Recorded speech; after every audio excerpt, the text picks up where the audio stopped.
महंगाई बेरोजगारी ऐसा नहीं है कि फैशन वर्ड है, सब बोल रहा है। ऑन द ग्राउंड आप जाइए, आपको पता चलेगा ये कितना अहम मुद्दा है, लेकिन ये कोई बात नहीं करता क्योंकि ये ऊपर से बैठे पीएमओ और गवर्नमेंट डिसाइड करती है कि स्टूडियो में क्या चलेगा। इंफ्रास्ट्रक्चर में थोड़ा आगे बढ़ना चाहिए। ये मंदिर, मस्जिद, अस्पताल, मूर्तियां, इनके मुद्दे से ऊपर। लोग को लगता है कि मोदी जी के बाद पीएम खत्म हो गया, दुनिया में कोई आएगा नहीं इंडिया में, तो वो उस चीज से निकलने में थोड़ा टाइम लगेगा लोगों को। डेफिनेटली अभी आने वाले 5 साल में गवर्नमेंट और रहेगी, लेकिन टाइम सबका चेंज होता है। सर क्या लगता है 2024 में एक तरफ एनडीए है तो दूसरी तरफ इंडिया गठबंधन है, क्या लगता है बदलाव होगा? देखिए, बदलाव का चांस कम है। अगर हम ग्राउंड लेवल पे बात करें तो अभी भी बीजेपी बहुत स्ट्रांग है और इंडिया गठबंधन आपस में बहुत ज़्यादा कॉन्फ्लिक्ट है स्टेट वाइज। मुझे लगता है कि चांसेस कम है कि सब एकजुट हो पाएंगे। बीच लास्ट में कॉन्फ्लिक्ट आएगा। यूपी में ममता बनर्जी अभी से बोली कि मैं अलग से लड़ूंगी, उनको मनाना आसान नहीं है। हमें आज भी याद है कि जब वो रेलवे मिनिस्टर थी, उन्होंने कांग्रेस के टाइम रेलवे मिनिस्टर छोड़ दिया था, अपने बंदे को बुला लिया था, इतना ज़्यादा आपस में टकराव हुआ था। आज वो एक हो जाए 100% तो नहीं बोल सकते। बीजेपी अभी भी एज पे आगे है एज कम्पेयर टू इंडिया। यानी कि जितने भी विपक्ष हैं वो एकजुट हो जाए और उसमें जो भेदभाव है सीट को लेकर के, खासकर पीएम पद को लेकर के, अगर ऐसा कुछ नहीं होता है, मतलब सब एक प्लेटफॉर्म पे आ जाए तो इंडिया गठबंधन के ज्यादा चांस। तब तो जाहिर सी बात है आसान नहीं होगा बीजेपी के लिए, क्योंकि अगर आप देखें तो बीजेपी अकेले हर जगह सरकार नहीं बना रही है, बहुत जगह उनका गठबंधन है, तो वहां तो उन्हें आसानी से डिफीट हो जाएगा। अगर ऐसा हो गया तो बीजेपी कहीं जीत नहीं पाएगी। 24 उनके लिए आसान नहीं होगा, बहुत मुश्किल होगा। क्या लगता है अभी मोदी जी जो है अयोध्या का दौरा किए, क्या लगता है ये कितना कितना असर करेगा 2024 में? देखिए, इसका इम्पैक्ट इससे पता चलता है कि हर जगह कैमरा और मीडिया इस बात को लेके जा रही है। It's a very big marketing strategy कि अयोध्या को हम कितना ऊपर लेके जाते हैं। आज पूरा लाइव चला होगा, जो कि मैं था नहीं, टीवी पे देखा नहीं मैंने, तो ये एक बहुत बड़ा मुद्दा था पिछले 15-20 साल से, 30 साल से। आज इन्होंने ये करके दिखाया है, तो डेफिनेटली इसको ऊपर लेके जाएंगे। ये एक बहुत बड़ा इम्पैक्ट आएगा वोटर के लिए, खास के यूपी के लोगों के लिए और बाकी जगह के लिए, कि हमारे लिए राम मंदिर बनाया तो मोदी जी ने बना दिया। इसको लेके वोट वो कितना मिलेगा, बीजेपी उस पर काम कर रही है, तो उसका फायदा बीजेपी को डेफिनेटली मिलेगा। बहुत कुछ दिया, कहा भी तो जा रहा है कि 9 साल बेमिसाल। नहीं, ये उनका देखिए उनका स्लोगन है, लेकिन वो स्लोगन हर जगह पहुंचे। अगर आप मंदिर को एम्प्लॉय से जोड़ते हैं, एम्प्लॉयमेंट से, बहुत ही गलत है, बहुत ज्यादा गैप है। तो ऐसा नहीं है कि जो जिसके पास कुछ नहीं है वो जाके चलो मोदी के नाम पे वोट दे देगा। वो अब पहले वाला टाइम नहीं रहा 10 साल पहले की, वैसे जॉब पहले मिल जाएगा। पहले लहर चलती थी, हवा चलती थी, काम हो जाता था।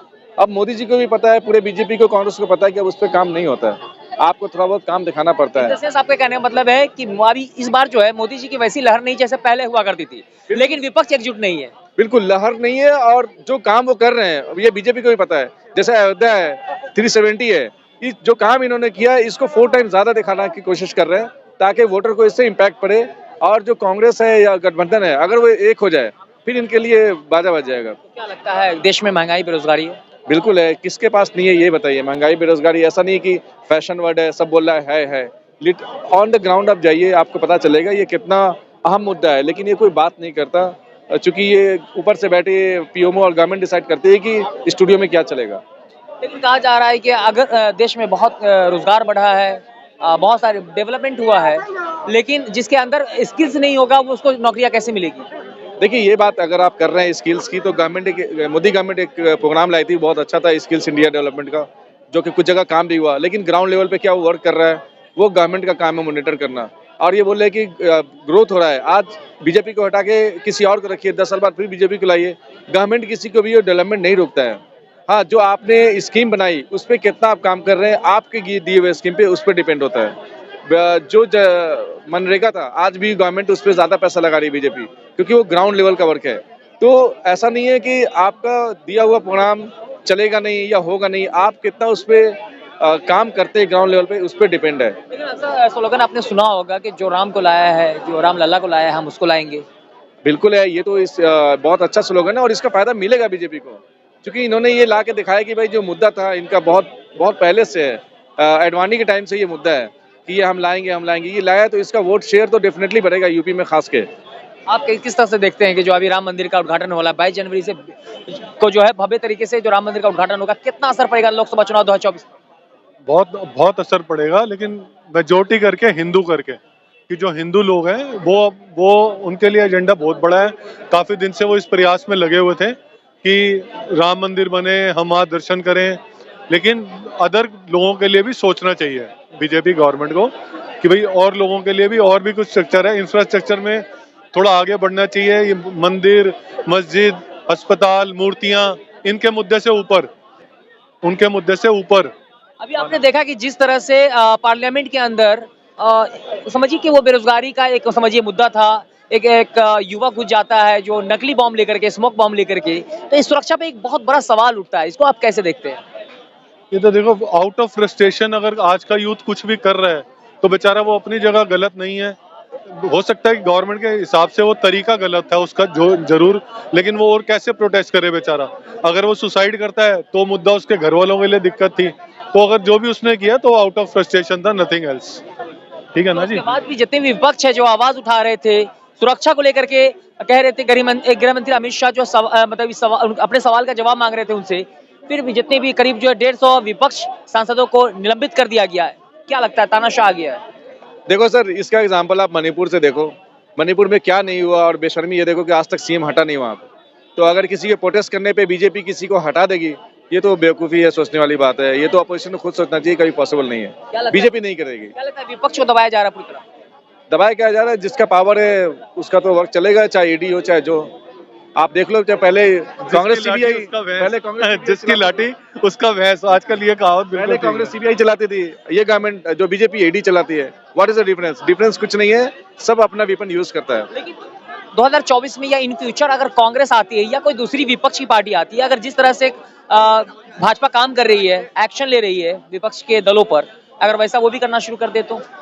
सर, ये तो एक पैटर्न बीजेपी ने खुद सेट किया। पहले कांग्रेस ने किया एक मीडियम लेवल पे, बीजेपी उसको आगे ले गई। अब जो भी गवर्नमेंट आए उसको और अच्छे से आगे ले जाएगी, क्योंकि ये तो वार चलता रहेगा। क्या लगता है कि भाजपा सोचती है कि दोबारा वो सत्ता से नहीं जाएगी? प्रॉब्लम ये है कि लोग को लगता है कि मोदी जी के बाद पीएम खत्म हो गया, दुनिया में कोई आएगा नहीं इंडिया में, तो वो उस चीज से निकलने में थोड़ा टाइम लगेगा लोगों को।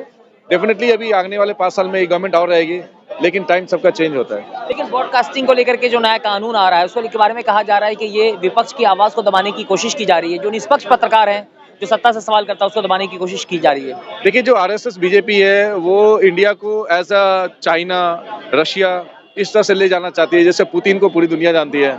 उन लोगों को पता ही नहीं कि अपोजिशन का पार्टी कौन है, तो उस तरह से इंडिया को ले जाना चाह रही है कि भाई हम ही और कोई नहीं होगा। उसके पीछे ये पूरा काम चल रहा है। अगर अपोजिशन स्ट्रांग नहीं हुआ तो ये इसको इम्प्लीमेंट करना कोई बड़ी बात नहीं होगी फ्यूचर में। क्या स्ट्रांग आपको कहाँ विपक्ष कमजोर दिख रहा है आपको? विपक्ष स्ट्रांग इसलिए नहीं है क्योंकि अगर कोई कुछ भी गलत होता है तो उसका जो एजिटेशन है वो स्ट्रांग नहीं है। आप आज भी याद कीजिए, स्मृति ईरानी को लोग सिलेंडर लिए हुए फोटो आज भी मीम्स चलते हैं। क्यों? क्योंकि उनका जो अपोजिशन जो एक बोलते हैं ना कि एजिटेशन था, वो बहुत स्ट्रांग था, जो इस गवर्नमेंट का नहीं है, जिसका इम्पैक्ट नहीं होता। हाँ, कहा जा रहा है कि जो 2014 में जब मोदी गवर्नमेंट सत्ता में आई थी तो कहा गया था बहुत हो गई महंगाई की मार, अब की बार मोदी सरकार। तो क्या लगता है, महंगाई पर उन्होंने कंट्रोल नहीं किया, बेरोजगारी बढ़ गई, हर साल 2 करोड़ रोजगार देने का वादा किया था। कैसे देखते हैं आप? महंगाई कंट्रोल करना बहुत ही मुश्किल है जी। महंगाई तो जरूरत से ज्यादा सर से ऊपर जा रही है और आम आदमी बहुत ज्यादा परेशान है। तो क्या लगता है, राम मंदिर जो है एक बड़ा मुद्दा होगा 2024 के लिए? जरूर मुद्दा होगा सर, और काफी जो इनको इलेक्शन में मोदी सरकार को काफी मदद करेगा, क्योंकि ये बहुत बड़ी अचीवमेंट है, इसमें कोई शक नहीं है। लेकिन फिर वही एक दफा से सवाल उठता है कि बजाय कि इसकी जगह इंफ्रास्ट्रक्चर पे थोड़ा ध्यान ज्यादा देना चाहिए था। लेकिन भाजपा सरकार में जो अक्सर कहा जाता है कि हिंदू मुस्लिम मंदिर मस्जिद इस तरह की मतलब भावनाओं से खेला जाता है, इस तरह अगर इसको हटा दिया जाए तो भाजपा सरकार कहीं नहीं आएगी। हाँ, भावनाओं से खेला जाता है, दबाया जाता है अननेसेसरी सभी को। और मोदी सरकार में ये तो है कि भाई जैसे विपक्ष के सारे नेता को बिठा दिया गया, सरकार खंडित कर दी गई, जो भी है वो मोदी जी के सामने कोई उठ नहीं सकता। लेकिन टाइम है, सबका आएगा। तो मोदी जी का आज किसी और का भी हो सकता है। आपके कहने मतलब है ना, कोई जिंदगी भर रहा है ना कोई रहेगा। चेंज देखो स्वाभाविक है, संसार का नियम है, चेंज होना स्वाभाविक है और वो होके रहेगा। कहने का मतलब बहुत से हिटर आए और गए। हाँ बिल्कुल, आते जाते रहेंगे और चलते रहेंगे। धन्यवाद। लेकिन जो जनता की बात करेगा वही अमर रहेगा। इसमें कोई कुछ शक नहीं है जी। चलिए, बहुत बहुत धन्यवाद।